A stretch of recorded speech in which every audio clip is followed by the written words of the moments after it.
कहा जाता है कि दुनिया में अगर माँ बाप के प्यार के बाद अगर किसी का प्यार हो तो प्यार होता है पति और पत्नी का।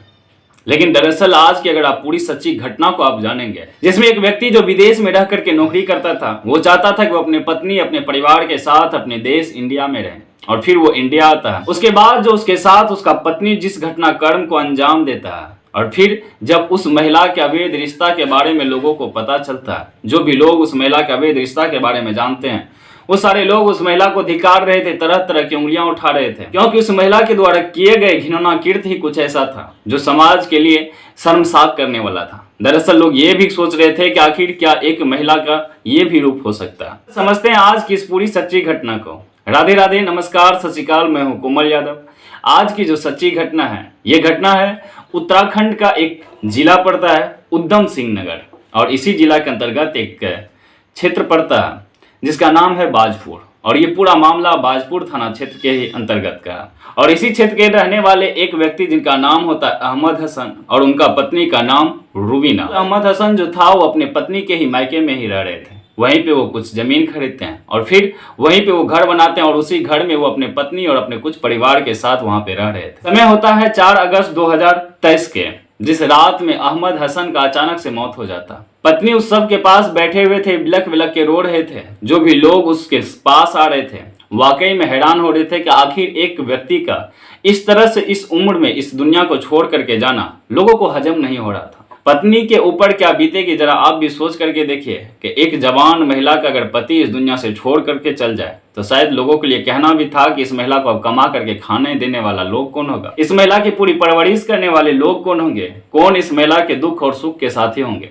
वाकई में जो लोग भी उस महिला को देख रही थी रोते हुए, उनके भी आंखों में आंसू आ जाते हैं, वो भी फूट फूट करके रोने लगते हैं। फिर उनके परिवार द्वारा वो अहमद हसन के जो कुछ रिश्तेदार थे जो अहमद हसन के अपने घर पे रह रहे थे, उनको कॉल किया जाता। उनको बताया जाता है कि अहमद हसन रात में अचानक से कोई दवाई खाया जिसका साइड इफेक्ट हो गया और फिर उनका मौत हो गया।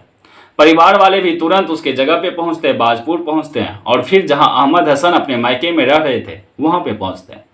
परिवार के कुछ लोग थे जिसमें उनका चचेरा भाई भी, उनके कुछ रिश्तेदार भी। परिवार के जो लोग भी वहां पहुंचे तो वो सारे लोग जब देखते हैं जो अहमद हसन का अचानक से इस तरह से मौत होना, वाकई में कुछ लोगों को तो हजम भी नहीं हो रहा था। लेकिन कुछ लोग ये मानने के लिए भी तैयार था कि हो सकता है कि अहमद हसन का मौत किसी न किसी कारण से दवाई के साइड इफेक्ट से ही हुआ होगा। कुछ लोग तो इस चीजों को मान भी रहे थे, लेकिन उनका एक चचेरा भाई जो इस बातों को मानने के लिए तैयार नहीं था, वो हमेशा ये बात ही कहता था कहीं ना कहीं मेरे भाई के साथ कुछ गलत हुआ हो, और शायद अगर गलत ना हुआ हो तो क्यों ना अगर मेरे अंदर कोई डाउट है इस डाउट को मिटा लिया जाए। वो अपना मोबाइल निकालता है। मोबाइल निकालने के बाद वहां के स्थानीय थाना को फोन किया जाता है। स्थानीय थाना को बताया जाता है कि साहिब आप इस जगह पे तुरंत आ जाइए, यहाँ पे एक शव है और मुझे शक है कि इसके साथ कुछ गलत हुआ है। पुलिस वाले भी तुरंत उस जगह पे पहुंचते हैं।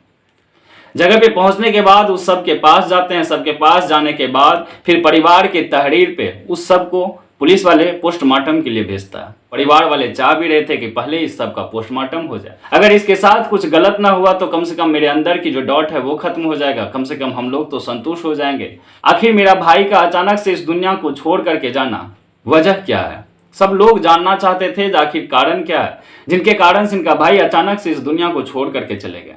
अब पुलिस उस सब को पोस्टमार्टम के लिए भेजे थे। पोस्टमार्टम का रिपोर्ट आने में 1 दिन का टाइम होता है। तब तक में पोस्टमार्टम होने के बाद उस सब को परिवार वाले को सौंप दिया जाता है। परिवार वाले अपने रीति रिवाज के अनुसार से उसका अंतिम संस्कार करते हैं। फिर 1 दिन के बाद अहमद हसन का पोस्टमार्टम के रिपोर्ट आता है। पोस्टमार्टम के रिपोर्ट में पुलिस वाले को जो पता चलता है, वाकई में उस रिपोर्ट को जानने के बाद पुलिस वाले भी हैरान था, और पुलिस वाले के पास कई ऐसे सवाल थे जो पुलिस वाले को खोजने के लिए कह रहे थे। दरअसल उसके पोस्टमार्टम के रिपोर्ट में पता चलता है कि अहमद हसन का जो मौत हुआ वो किसी कारण से नहीं, बल्कि सबसे पहले उसे नशे की गोली दी गई जिसका ओवरडोज देने के कारण से वो बेहोश हुए और फिर उसका गला दबा करके उनका हत्या किया गया। अब पुलिस जैसे इस रिपोर्ट को देखते हैं तो पुलिस वाले को एक चीज समझ में आ गया था कि आखिर इस मामला के पीछा कोई और नहीं, अगर इस पूरा मामला के पीछा कोई और होगा तो परिवार के ही लोग होगा, क्योंकि परिवार के लोग जो उस समय अगर घर में थे, फिर अचानक से अहमद हसन का इस तरह से नशे की गोलियां खाना और फिर अचानक से उनका गले दबा करके हत्या करना, आखिर इसके पीछे छिपे हुए कातिल कौन है।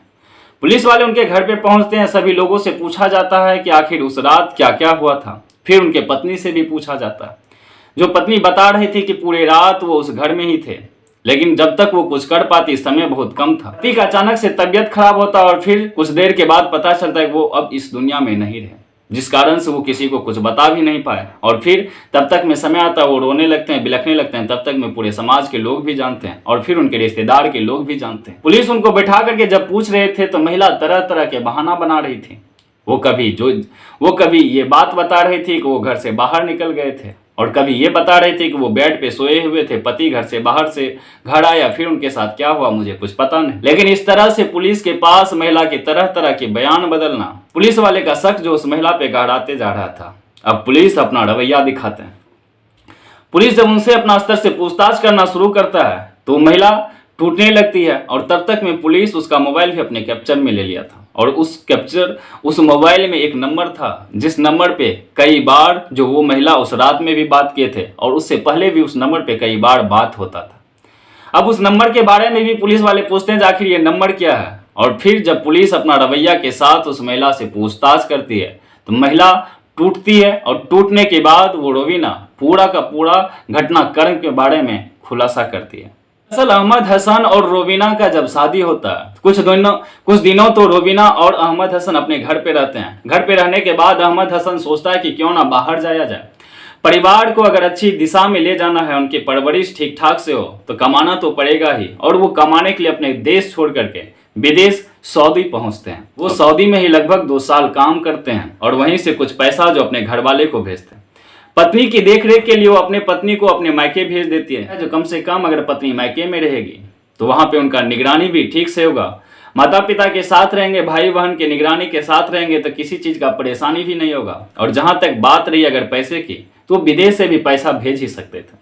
और बात वही होता है, वो अपने पत्नी रोवीना को अपने मायके भेज देता है, और रोवीना जो अपने मायके ही जा करके रहती थी। और इसी बीच रोवीना का एक लड़का से अवैध संबंध हो जाता, और वो लड़का कोई और नहीं बल्कि रोवीना का अपना ही चचेरा भाई होता। आए दिन रोवीना अपने चचेरा भाई से ही बातें करता। जब भी रोवीना को मौका मिलता वो उनके साथ अवैध रिश्ता भी बनाता। यहाँ तक कि इसकी खबर ना ही उस परिवार के किसी लोग को था और ना ही समाज के किसी लोगों को था, क्योंकि ये रिश्ता ही कुछ ऐसा था जो कोई भी लोग इन दोनों को मिलने पे शक नहीं जता रहे थे, क्योंकि वो दोनों रिश्ते में भाई और बहन लग रहे थे। इस तरह से भाई और बहन का मिलने जुलने में किसी भी इंसान को उस पर शक भी नहीं हो रहा था कि आखिर इन दोनों के बीच आखिर रिश्ता क्या है। समय बीतते जाता है, 2022 का समय आता है, जिस समय में अहमद हसन चाहता था कि वो अपने देश इंडिया लौटे और इंडिया में ही कुछ बिजनेस करे, कुछ धंधा करे, जहां से उनका रोजी रोटी चले और अपने परिवार को सुखी संपन्न से रख पाए। तब तक में कुछ पैसे भी कमा लिए थे। वो अपना उस जमा किए हुए पैसे को लेकर के इंडिया पहुंचते हैं। इंडिया पहुंचने के बाद वो अपने पत्नी के मायके पहुंचते हैं, और वहां पे जाने के बाद वो पत्नी के ही साथ कुछ दिन रहते हैं। तो फिर बात करते हैं कि क्यों ना यहाँ पे ही कुछ जमीन खरीद लिया जाए, और जमीन खरीदने के बाद अगर कोई दुकान किया जाए तो शायद उससे भी कुछ कमाई हो जाएगा। और मैं चाहता हूँ कि अब मैं विदेश नहीं जाऊँ, और मेरा मन है कि मैं अब अपना परिवार के साथ पूरा जिंदगी गुजारूं। जिस कारण से वो अहमद हसन अपने पत्नी रोवीना के ही गांव में एक जगह पे कुछ जमीन खरीदते हैं। जमीन खरीदने के बाद वो वहां पे घर भी बनवाते हैं, और फिर एक छोटा सा मेडिकल स्टोर भी डालते हैं। मेडिकल स्टोर जो अहमद हसन का था वो काफी ही चल रहे थे, और उस आस पड़ोस के गांव के लोग उसके मेडिकल से दवाई लेकर के जाते।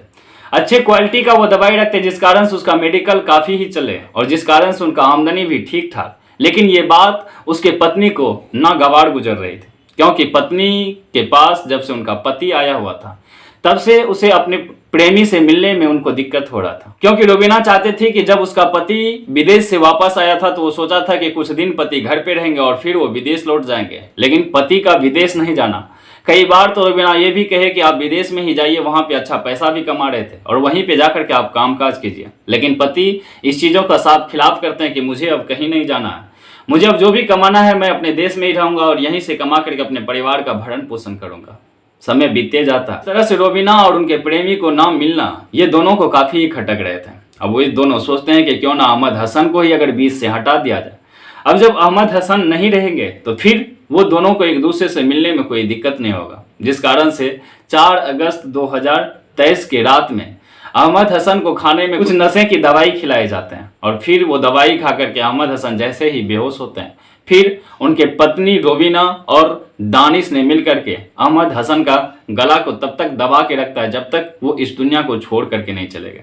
और फिर वो पूरा का पूरा नाटक जो अपनाया गया था, जो ड्रामा फिक्स किया गया था, किस तरह से इस पूरा मामला को छिपाने की कोशिश किया जाए। लेकिन कहा जाता है कि कत्ल करने वाला लोग भले ही कितने भी शातिर क्यों ना हो, पुलिस आज न कल उस कत्ल करने वाले लोगों की जड़ तक पहुंच ही जाते हैं। और यहाँ रोबीना और दानिश ने कभी सोचा नहीं था कि वो जिस घटनाक्रम को अंजाम देगा उसका अंत इतना खौफनाक होने वाला है। कि जब पुलिस इस पूरे मामला के बारे में जानते हैं तो इन दोनों को गिरफ्तार करते हैं और गिरफ्तार करने के बाद दोनों को जेल भेजा जाता है। हालांकि इनके ऊपर जो भी अभी सजा सुनानी है, ये पूरा का पूरा फैसला कोर्ट के ही हाथों में है। लेकिन इस तरह की घटनाएं अगर समाज में निकल करके आता है तो वाकई में समाज को झकझोर के रख देता है। जिस रिश्तों पे दुनिया में सबसे ज्यादा भरोसा और विश्वास किया जाए, जिस रिश्ते को हम 7 जन्मों के फेरे के साथ लेते हैं, वो रिश्ता भी कभी कभी अपने लोगों की जान के दुश्मन बन जाते हैं।